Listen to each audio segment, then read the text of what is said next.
नमस्कार, मेरा नाम गीतांश है और आज हम प्रेमचंद की लिखी कहानी पूस की रात सुनने वाले हैं। हल्कू ने आकर अपनी बीवी से कहा, सहना आया है, लाओ जो रुपए रखे हैं उसे दे दो, किसी तरह गर्दन तो छूटे। मुन्नी बहू झाड़ू लगा रही थी, पीछे फिरकर बोली, 3 ही तो रुपए हैं, दे दूं तो कंबल कहाँ से आएगा? पूस की ये रात खेत में कैसे कटेगी? उससे कह दो फसल पर रुपए दे देंगे, अभी नहीं है। हल्कू थोड़ी देर तक चुप खड़ा रहा और अपने दिल में सोचता रहा। पूस सर पर आ गया है, बगैर कंबल के खेत में रात को वो किसी तरह सो नहीं सकता, मगर सहना मानेगा नहीं, गालियां देगा। ये सोचता हुआ वो अपनी भारी जिस्म लिए हुए, जो उसके नाम को गलत साबित कर रहा था, अपनी बीवी के पास चला गया और खुशामद कर बोला, ला दे दे, गर्दन तो किसी तरह बचे, कंवल के लिए कोई दूसरी तरकीब सोचूंगा। मुन्नी उसके पास से दूर हट गई और आंखें ठिठुरती हुई बोली, कर चुकी दूसरी तरकीब, ज़रा सुनूं तो कौन सी तरकीब है? कौन कंवल खैरात में दे देगा? न जाने कितना रुपया बाकी है जो किसी तरह अदा ही नहीं होता। मैं कहती हूँ तुम कहती क्यों नहीं छोड़ देते? मर मर कर काम करो, पैदावार हो तो उसे कर्ज में अदा कर दो। कर्जा अदा करने के लिए तो हम पैदा ही हुए हैं, ऐसी खेती के बजाय। मैं रुपए ना दूंगी, हल्कू रंजीदा होकर बोला। तो क्या गाली खाऊं? मुन्नी ने कहा। गाली क्यों देगा, क्या उसका राज है? मगर ये कहने के साथ उसकी तनी हुई भौहें ढीली पड़ गई। हल्कू की इस बात से मुन्नी का दिल बहल गया। उसने ताक पर से रुपए उठाए और लाकर हल्कू के हाथ पर रख दिए। फिर बोली, तुम अब की खेती छोड़ दो, मजदूरी से सुख की एक रोटी तो खाने को मिलेगी, किसी की घूंस तो न रहेगी। हल्कू ने रुपए लिए और इस तरह बाहर चला, मालूम होता था वो अपना कलेजा निकाल कर देने जा रहा है। उसने एक एक पैसा टाक कर 3 रुपए कंबल के लिए जमा किए थे, वो आज निकल जा रहे हैं। एक एक कदम के साथ उसका दिमाग अपनी नादारी के बोझ से दबा जा रहा था। पूस की अंधेरी रात, आसमान पर तारे ठिठुरते हुए मालूम होते थे।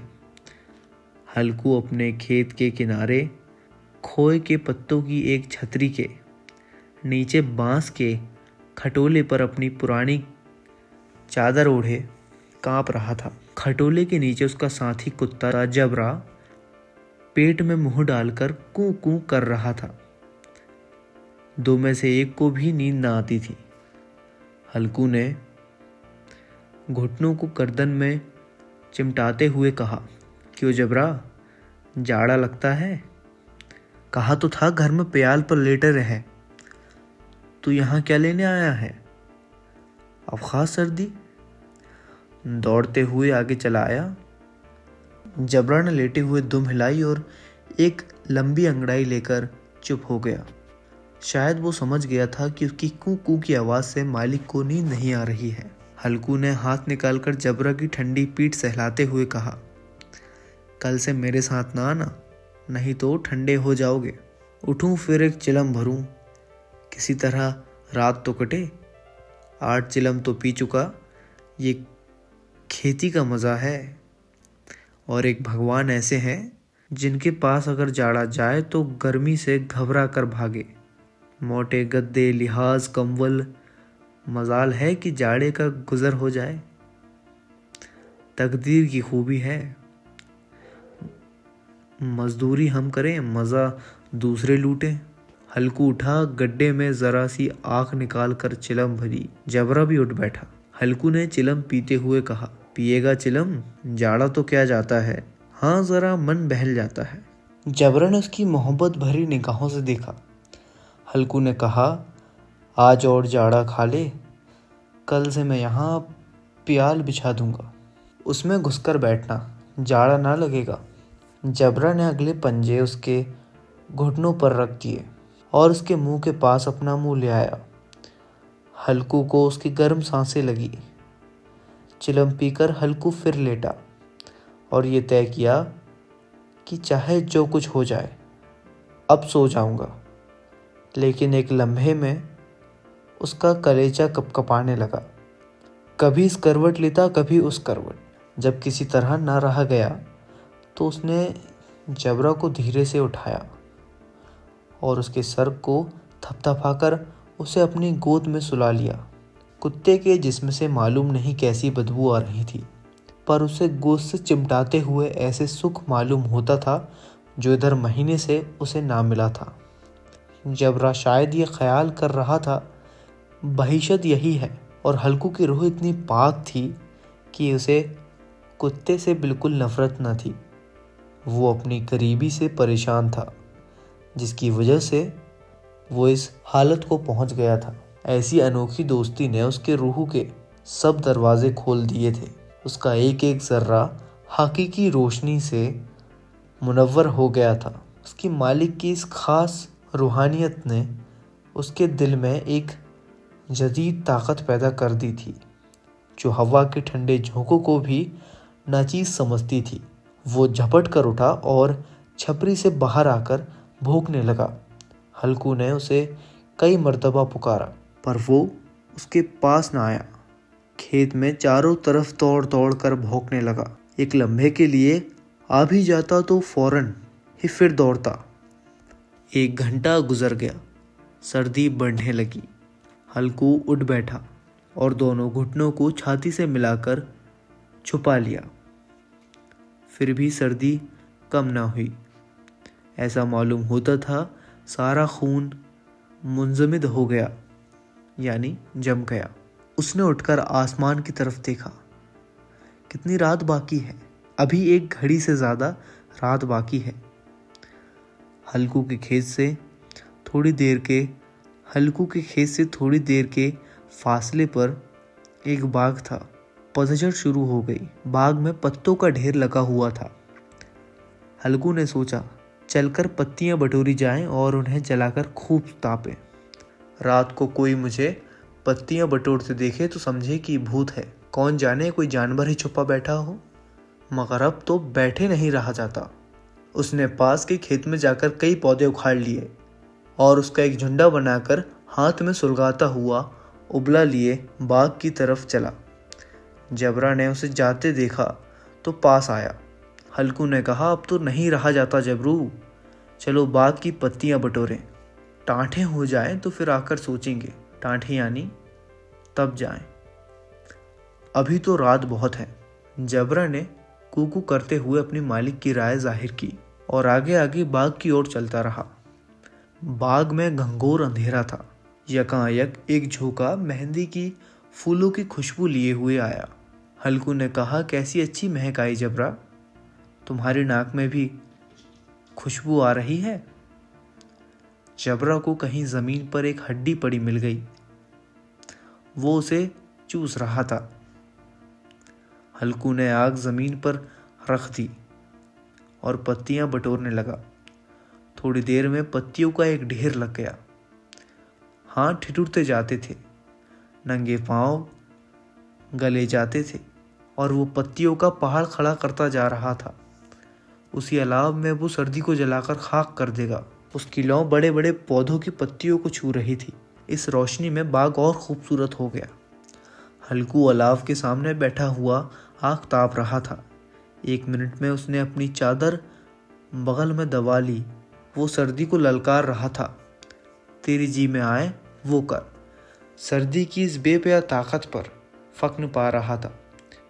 उसने जबरा से कहा, क्यों जबरा, अब तो ठंड नहीं लग रही? जबरा ने कू कू कर गोया कहा, अब क्या ठंड लगती ही रहेगी। मुन्नी से कल ये न जड़ देना कि कल रात बहुत ठंडी लगी और ताप ताप कर हमने हमारी रात काटी, वरना लड़ाई करेगी। पत्तियां जल चुकी थी। बगीचे में फिर अंधेरा छा गया। राख के नीचे कुछ आग बाकी थी जो हवा का झोंका आने पर जरा जाग उठती थी, पर एक लम्हे में फिर आंखें बंद कर लेती थी। हल्कू ने फिर चादर ओढ़ ली और गर्म राख के पास बैठा हुआ एक गीत गुनगुनाने लगा। उसके जिस्म में गर्मी आ गई थी, पर चू चू सर्दी बढ़ती जा रही थी। उसे सुस्ती दबा लेती थी। दफतन जबरा जोर से भौंकर खेत की तरफ भागा। हल्कू को ऐसा मालूम हुआ जानवर का एक झुंड उसके खेत में आया है। शायद नीला गाय का झुंड था। उनके कूदने और दौड़ने की आवाज़ें साफ कानों में आ रही थी। फिर ऐसा मालूम हुआ कि खेत में चर रही हैं। उसने दिल में कहा, जबरा के होते हुए कोई जानवर खेत में आ ही नहीं सकता। नो छिड़ाले, मुझे वहम हो रहा है। कहा, अब तो कुछ सुनाई नहीं देगा मुझे भी। कैसा धोखा हुआ। उसने जोर से आवाज़ लगाई, जबरा जबरा। जबरा भौंकता रहा, उसके पास ना आया। जानवरों के चरने की आवाज़ चर चर सुनाई देने लगी। हल्कू अपने को फरेब न दे सका, मगर उसे उस वक्त अपनी जगह से हिलना जहर मालूम होता था। कैसे गरमाया हुआ मज़े से बैठा था। खेत में जाना, जानवरों के पीछे भागना और उन्हें भगाना उसके लिए अच्छा मालूम नहीं होता था। वो अपनी जगह से ना हिला। बैठे बैठे जानवरों को भगाने के लिए चिल्लाने लगा, मगर जबरा फिर भौंक उठा। अगर जानवर भाग जाते तो वो अब तक लौट आया होता। नहीं भागे, अभी तक चल रहे हैं। शायद वो सब भी समझ रहे हैं कि इस सर्दी में कौन भीगा है जो उनके पीछे दौड़ेगा। फसल तैयार है, कैसी अच्छी खेती थी। सारा गांव देख देख कर जलता था। अब हल्कू से न रहा गया। वो पक्का इरादा करके उठा और 2-3 कदम चला। फिर एक ठंडी हवा चली और वो फिर से आकर उसी आग के पास बैठ गया। जबरा अपना गला फाड़े डालता था।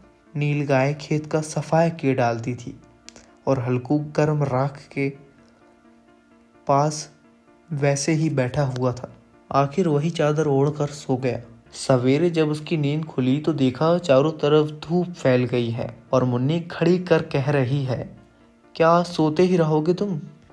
यहाँ मीठी नींद सो रहे हो और उधर सारा खेत चौपट हो गया। भला कोई ऐसा भी सोता है? तुम्हारे यहाँ मंडिया डालने से क्या हुआ? हल्कू ने बात बनाई, मैं मरते मरते बचा। तुझे अपने खेत की पड़ी है? पेट में ऐसा दर्द उठा कि मैं ही जानता हूँ। दोनों फिर खेत की ओर आए।